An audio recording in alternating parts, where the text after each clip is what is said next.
Good evening. I'm Councilwoman Linda Barnes Caldwell of the 5th District, and I'd like to welcome you to our second of 6 meetings on our nutritional educational program.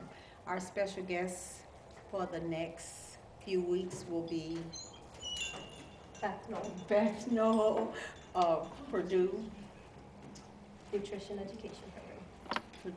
Nutritional Educational Program. And at this time, I'm going to turn this meeting over to Beth, and she's going to give us some valuable information that we can take with us through our normal daily activities. Thank you. Okay, so today we're going to try a snack, a healthy snack. So last time we got together, we did our portions and portion sizing, and we did a meal together. We tried a new meal. So today, instead of a meal, we're going to try a snack. So I have the recipe for you. It's called a simple Mexican salad. Thank you. You're welcome.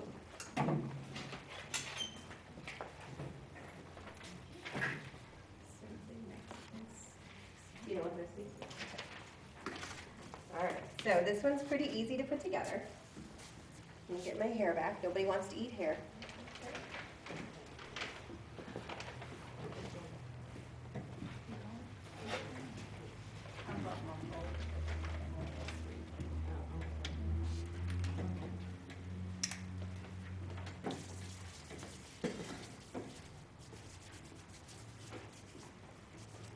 Okay, in this one I have our cut up cucumbers. So I just got some diced cucumbers there for us.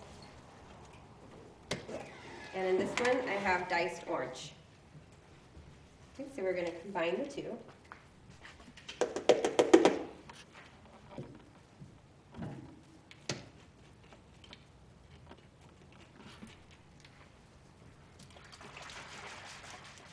And I'm using 100% lemon juice. If you have lemon at home or if you have lime at home, that's great. You can just use that. This is pretty much the same. It's just our 100% lemon juice. No sugars or anything added to this. It's 100% juice.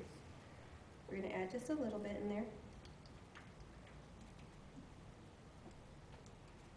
there. So our recipe calls for 1 whole lemon or 1 whole lime. You can squeeze that out to however much you like. Not everybody likes that much. We're going to blend that up. I see it has chili powder on here. Is anything can be substituted for that chili powder? Pepper, regular peppers, Okay. like black pepper.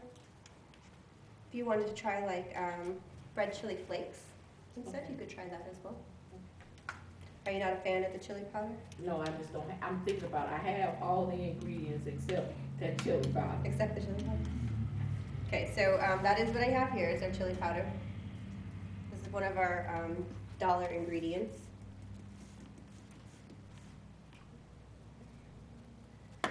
If you like it really spicy stuff, you can spice it up. You can add more spice. If you don't like a lot of spice, you just don't add as much.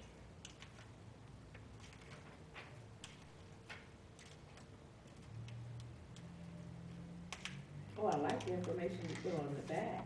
It's got your nutritional information on the back. So I am going to put a little bit of our black pepper on here.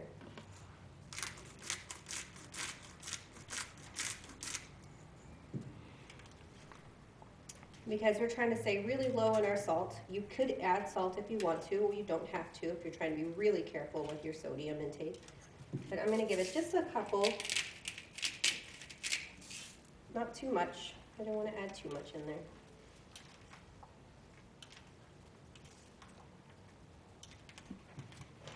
All right.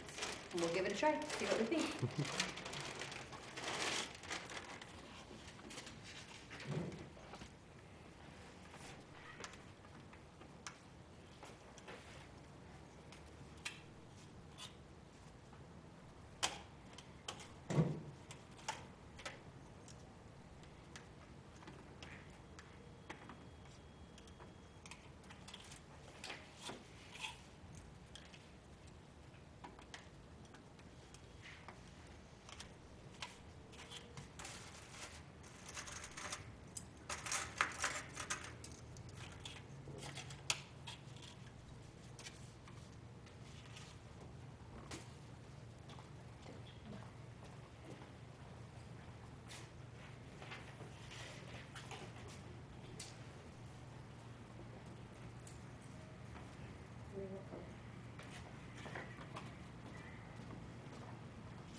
All right, so I had a request for some more chili powder, which is perfectly fine, right? A little extra, if you like it a little spicier. Thank you. Anybody else? All right. What do we think of this one? Good? It's good, Okay, but I good. like what you made last week. All right, yeah. It's gonna be hard to top that. It's hard to top the delicious dinner we made last time, but we can't eat big dinners all the time, right? So Right. sometimes we want a snack. This is a great way to get both a vegetable and a fruit in at the same time. So this one is one that I like to eat, especially during the summer. It's really easy to get a hold of oranges and cucumbers, so I really enjoy this one throughout the season. It's about that time, right, where we're looking for those delicious fresh fruits and vegetables. Apparently they got cucumbers everywhere. It's different. Different, yeah, but still good, right? Different in a good way or different? In a good way. Okay. So not something that we'll really get as much of here. I grew up in the city, and where I grew up, there was a person who would come around with a little cart, and they would sell these on their cart. They'd sell mangoes and cucumbers and different fruits and different vegetables, and they would slice them up right there for you, squeeze lemon on them, and pepper, and you paid like $1 for a plate. So this is something I was used to growing up, but I noticed they don't have that here. So, but that's okay. We can still make it ourselves, right? Very easy to get a hold of. My ingredients came from Aldi's. That's not to promote Aldi's. If you love Aldi's, that's great. If you want to go to Strax, if you want to go to Ruler, wherever you shop at, it's perfectly fine. You can get them wherever you go. I don't think I've ever had these two mixed together before. Interesting, right? It's different, but surprisingly good. Did you like it also? Okay. It's a guilt-free snack. A guilt-free snack, yes, absolutely. I like guilt-free snacks because I like to snack. Okay, so last week we talked about our portions. This week we're going to talk about our 5 food groups.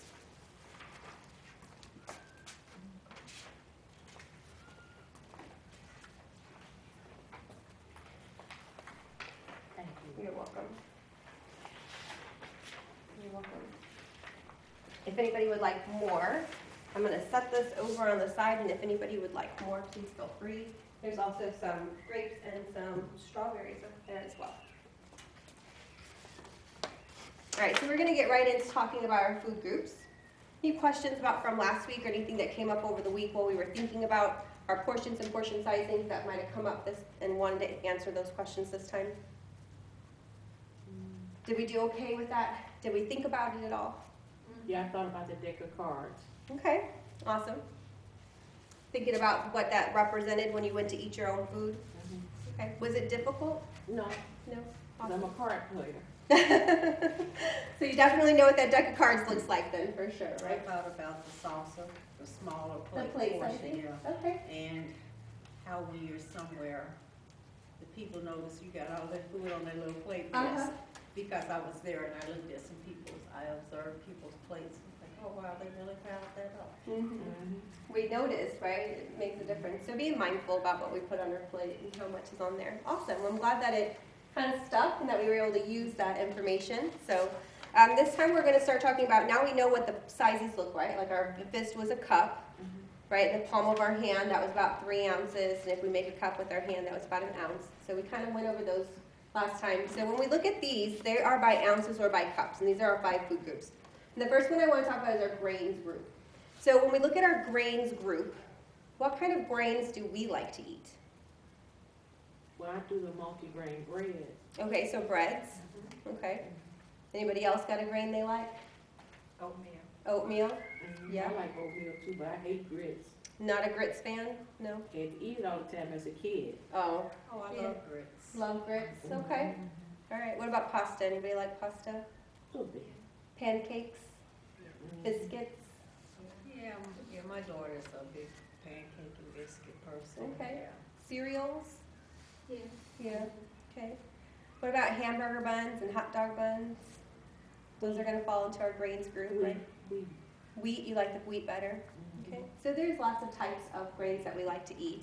And then there's lots of types of grains that are what the grain is that's growing, right? So we have our different types of wheats, like the wheat or the wheat berry or the rye, those sort of things. So we kind of acknowledge that there's different types of grains, and then they make different types of foods that come from the grains group that we like to eat. Oftentimes we hear that we have to give up our grains, that we have to stop eating them. Has anybody ever heard that before? Like, give up bread, don't eat bread, don't eat pasta. Don't eat bread, don't eat, Right? We hear don't that a eat lot. white bread, don't eat wheat bread. Yeah. So we hear a lot of times when it comes to our grains group that we have to get rid of them. We can't eat them.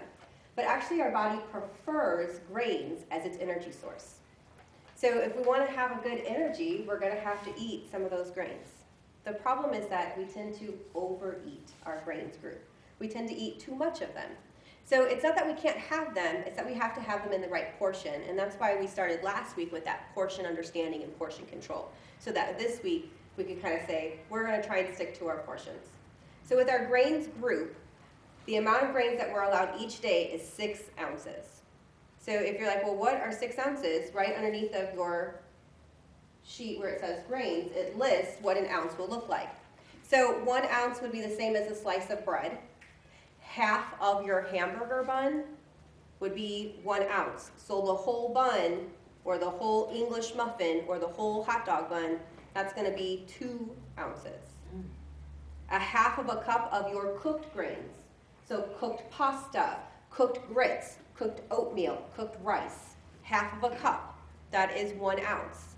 So a whole cup, remember our fist is a whole cup. A whole cup, that's 2 ounces in just in that 1 cup of pasta, or 1 cup of cooked rice. A cup of your cereal, that's going to be 1 ounce. And 5 to 7 crackers right around there. It's going to be about 1 ounce, and that'd be about what you could hold in your hand. So that's how many we get to eat. Anybody only eat 1 cup of pasta or half of their hamburger bun? Most of us are going to eat the whole bun. Most of us are going to eat more than a cup of pasta. Most of us don't make a sandwich out of 1 slice of bread, right? We don't just take 1 ounce at a time. We generally take at least 2 at a time, sometimes more. But we only get 6 ounces for the whole day. So we have to be careful how we add them into our diet. So you can separate them out real easy, 2 at breakfast, 2 at lunch, 2 at dinner. There's your 2, 2, 2, and you're good, right? That's 6. But what happens if you know for a fact that tonight for dinner that you are going to have pasta? Most of us are going to eat more than that 1 cup, which is going to be our 2 ounces. And who doesn't like garlic bread? Right? If you're going to eat a pasta dish, chances are you're going to have some garlic bread with it. So we're going to end up going over our 2 ounces at dinner. So a way to kind of combat that, to make sure we're staying within our correct amounts then, would be maybe not have a grain with our breakfast, maybe not have grains with our lunch, so that way when it comes to dinner time, we have enough grains left over to actually enjoy the meal. The preferred method would be to get more in at breakfast and less in at night, so our body has a chance to use it, to burn it and be energy. But it's okay if you go the other way, if it's for a specific purpose, like you know for dinner you're having that big dinner. If at breakfast you're having the biscuits, the gravy, the grits or the oatmeal, along with your eggs at breakfast time, you're having a great big breakfast. Maybe there's even some pancakes and some syrup thrown in there. If you're having a big breakfast with lots of grains, same thing. You're spending a lot of your 6 ounces of grains at breakfast, so you want to make sure that you, then at lunchtime and at dinner, back off on the grains. But if you can get in 2, 2, and 2, if you can spread it out evenly throughout the day, that's our best option. That way our body has a chance to burn it, use it for energy, which is what its purpose is to give us energy. Now when it comes to grains, there's some specialty grains. They're called our whole grains. Whole grains are where we find our fiber, and fiber is really important for our digestive system. Fiber is almost like a scrub brush. It actually helps to clear and clean out our intestinal tract. Not a super fun topic, but super important to our health and healthy eating. Not only does it help clear out the digestional tract, but it's also attracted to cholesterol and to fat. So as it pulls out of our system, it's actually pulling with it extra fat and extra cholesterol. So by increasing our fiber, we're actually getting a better nutritional gut. Our gut is getting healthier. So we want to make sure that we are getting that into our system. One of the best ways is through our whole grains. So whole grains can be a whole grain bread. If you're buying whole grain bread, that's fine. But it can also be whole grain pasta. You can buy whole grain pasta, it's delicious. We used whole grain pasta last time in our dish. Can't even tell there's a difference. But you're getting that extra benefit of that fiber. We can also do wild rice, brown white rice, or quinoa. Those are gonna be a whole grain type of a product. We can do whole grain tortillas. If we're gonna do tacos, we can do whole grain tortillas. So it doesn't just have to be bread. It can be any of the grains that we like to eat. We can switch over to a whole grain. Oatmeal, I know you said you like oatmeal. Oatmeal is a whole grain. So that's another good way to get in a whole grain. Any question on the grains group? Yes? I like brown rice, but I don't really understand how to cook it. I heard that, it takes a long time to cook. So brown rice does take a little bit longer to cook. And that's because of the fiber that's in it. Fiber is not really very easy to break apart in the cooking process. So when it's cooking, you have to cook it a little bit longer, so that way it will cook thoroughly. So it definitely is gonna take you a little bit longer, and it tends to be a little bit bland. Not everybody likes that flavor. So what you can do is you can do a no salt added or an unsalted broth and cook it with the broth instead. So cooking it in broth or a water and broth mix will help to cook it, and it will also give it a little more flavor, so it's not quite so bland. Any other questions on our grains? Do we feel confident that we can do 6 ounces a day? Yeah, we juggle some things around. We juggle some things around, yeah.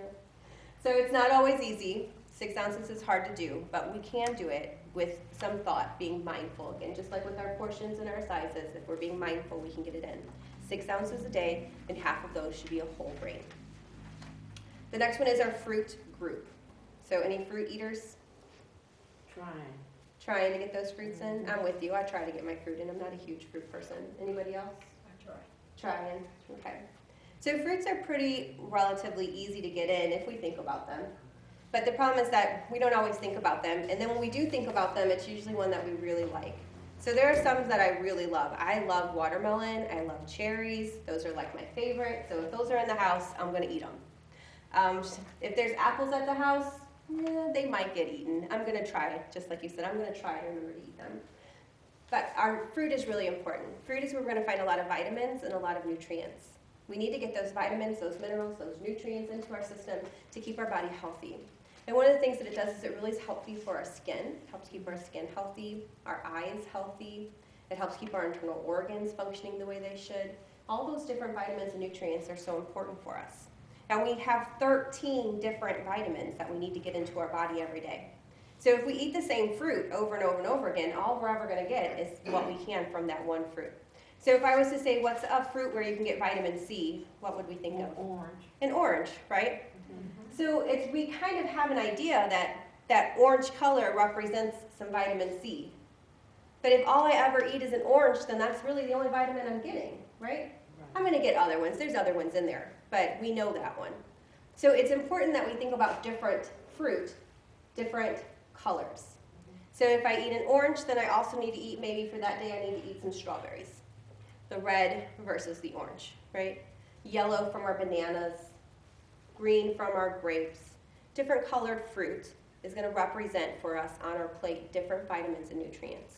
So the more colors we get into our plate, the better. So the USDA recommends that we do a rainbow on our plate. And that rainbow is to help us to remember to get all the different colors for all of our different vitamins and nutrients. And I know that sounds kind of childish, but it helps. It does make us remember that we need them in our diet, lots of different colors. So try to get as many different colors as you can, but then we have to limit how much fruit we actually eat. Fruit has sugar in it naturally, and sugar is not really healthy for us, so we have to be careful how much overall sugar we get. Natural sugar, better for us than added sugars. So an apple or a Hershey's bar, that sugar from that apple is going to be a little better for our system than the added sugars from the chocolate, right?